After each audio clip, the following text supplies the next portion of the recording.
Well, hey everybody, this is Joe Van Cleve, and I'm standing on the beach at Santa Barbara, California, and I'm on a vacation. And one of the main purposes of my vacation was to stop in at Riverside, California, stop into Bob Marshall's Typewriter Muse shop, and visit him, have him show me around the shop. And also on Saturday morning we have a talk that I'm going to give and a Q&A, and Gregory Short of Type Pals will be there to live stream it onto his YouTube channel.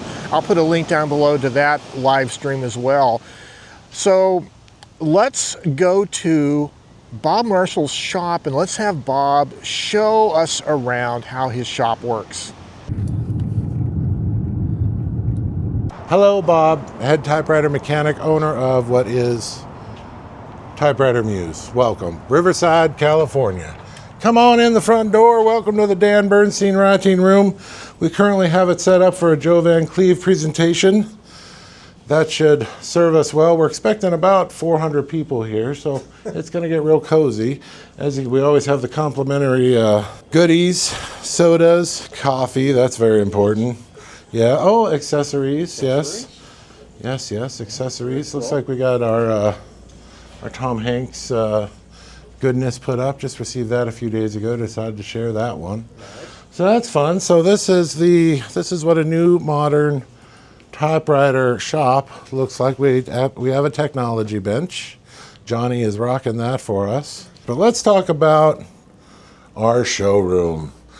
Here in our showroom, we just offer that intimate experience that people can have with the typewriters, and one of our typewriter experts showing you off the cool machines that we have.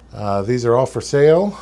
We do a lot more business probably in repair than sales, but that's okay. We're always moving about a dozen machines a week, whether we sell them or repair them.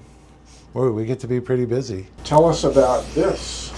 Yes, I'm fresh off the TED Talk circuit. This was put out by TED Talk. They put a great picture of me up there and talked about Typewriter Muse and all I've gotten to invent in the world of typewriter repair. Yeah, this is, you can see this is TEDx La Sierra University. Oh, yeah. Yeah, worked out real well. So it's just nice. My staff was kind enough to collect a few of these when I was at my TEDx talk. Learned a lot, gave a talk, should be out in a month or two, I suspect. Yeah. Ted owns it, so. But the quick tour, we have parts. We do a little bit of sewing in that corner, not too much, but the machines start here, and we can break them down here. All the parts go into what we call a bento bin, and then the machines go on a tray as well. So we put a machine on a tray, bento. The cases will come over here for cleaning, reconditioning, repair, whatever's needed. Then we keep going to the right. Around here, everything goes to the right. Grace is probably voraciously, we'll see if we can interrupt her. Grace, I'm bringing a camera in right quick. Okay. Just wave to the camera for us. Okay. That's great. So this is our wash station. Yes, this is where I do all the platen work. The machines get washed, treated, whatever needs to be done. And this is just kind of like our dirty room, so that includes rubber flying. We've got a big vacuum system. We've got, then our ribbon reeler over there. Yeah, that's how we make our own ribbon. We keep it all here, because that stuff will get real inky, you know. We'll end up, Grace or I will have a lot of black hands. So once the machine is washed and conditioned and everything is cleaned off, it comes here, and this is our detail station. Grace is usually here rocking this.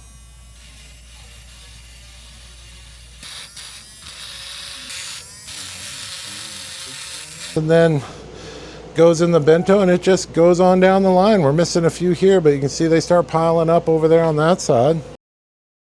Then they come around the corner. Abe will get to play with them. Abe is currently working on a number 5, I think. Luckily, he knows what he's working on. Do you like these Underwoods? Yeah. Abraham? I think they're cool. They're easy to get into. They're classic. Yeah. You can see all the mechanisms and you get all around it, and it's like a piece of art. You know? Oh, yeah. So it's kind of fun to just make them come back to life. It really is. He'll get to lube them. By this time, usually whatever rubber needs to be done, we've done. Abe will also do rubber work, rollers, whatever it may be. And then it comes around the corner past the cookies. Please disregard the cookie. We usually don't have cookies in here.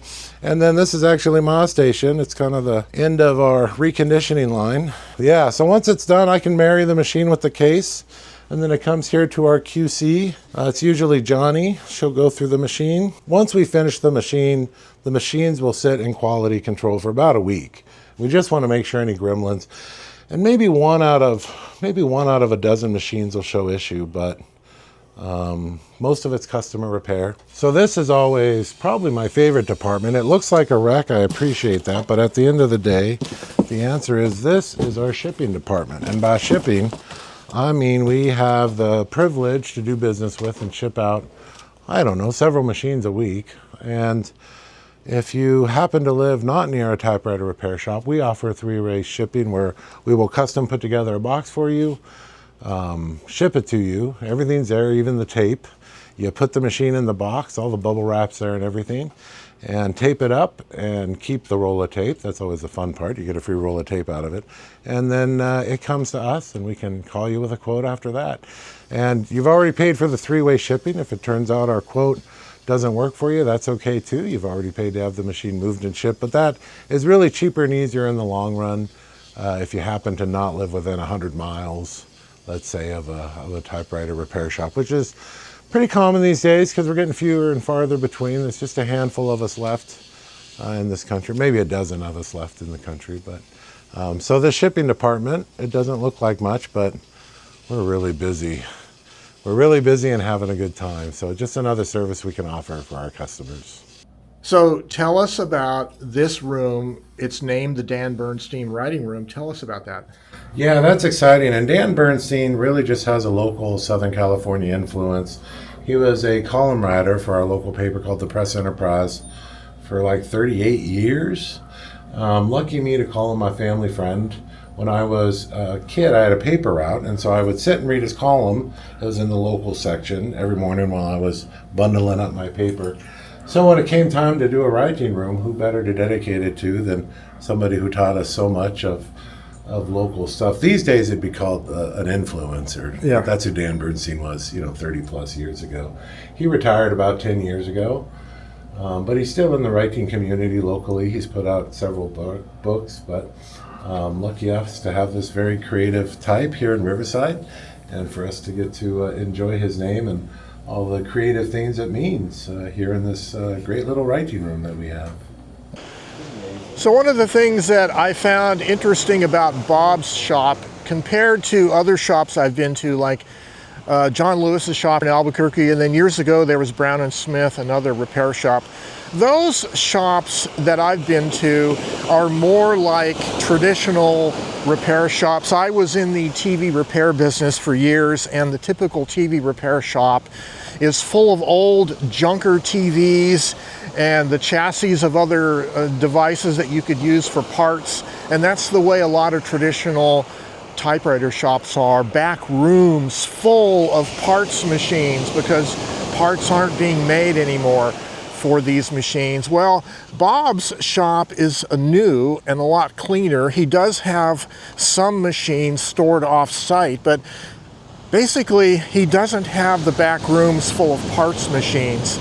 He is a machinist by trade, and he is pretty skilled mechanically. So the other thing that's unique about Bob's particular situation is he has employees. So he has figured out how to do a kind of an assembly line of servicing, from stripping the typewriter down to power washing it, cleaning it, and then drying it, lubrication, adjustment, etc. It's kind of like an assembly line, step-by-step process. And I was really interested in how he's doing that. And also he has a display room for showing customers the machines that are for sale. And then The other thing he's doing really neat is he has this three-way shipping idea figured out. So for customers that are not in the Southern California area, he will send them a flat pack of the box and all the packing material they need, and then they pack up their typewriter, send it back to him in that packaging, and then he repairs the typewriter and then mails it back to them in the same packaging. So this way he can guarantee that the typewriter gets shipped both ways safely, safe and sound, and that's a pretty cool idea, that he is helping them to ensure the safety of their typewriter in both directions. And then the other thing that makes Bob's shop rather unique is that he is replacing his own platens on the typewriters that he services, and he's able to custom fit the diameter of the platen to the typewriter itself. He has two different lathes, a big and a small one, and so he's lathing down the rubber, custom fitting it to the typewriter, and then ensuring that the on-feet in motion and the ring and cylinder adjustments are all set properly to the platen. So I think that's a really cool service. He's not at this time doing platens only like J.J. Short in upstate New York, but for the typewriters that he does service personally, he's offering the platen replacement as an additional service, which I think is really cool. I think that's something that the typewriter community needs going forward. And no, that is not my personal yacht floating out there offshore. So making this road trip out to California, to Santa Barbara, and also to see Typewriter Muse, Bob Marshall, reminds me that we have done several typewriter related road trips in the past, most notably out to Phoenix and the community of typewriter people out there. We have attended several of the Phoenix type-ins. We visited Bill Wall at Mesa Typewriter Exchange. So I think it's important, if you are connected to the typewriter world, if you're able to, make a trek, make a trip out to some other neighboring state or location where there are typewriter shops and typewriter aficionados that you can enjoy their company face to face, bring your typewriter or typewriters and enjoy it. And I think it's part of creating a community of typewriter adepts in our region of the country.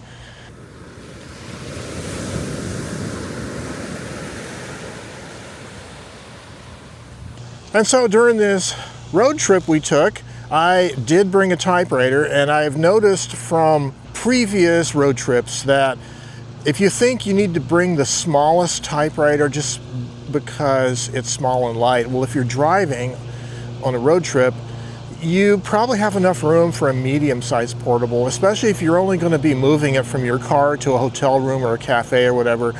So my advice is bring the best typing typewriter that you have on your road trip instead of the smallest and lightest. I brought the Hermes 3000, the middle body style. Really love it. It's a great typewriter.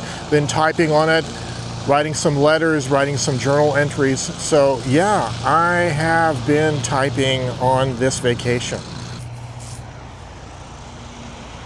Well, I wanted to thank Bob Marshall and his staff at Typewriter Muse in Riverside. And this is Joe Van Cleve in Santa Barbara, California, signing off for now. And as always, stay creative and have yourselves a great day. Bye-bye for now.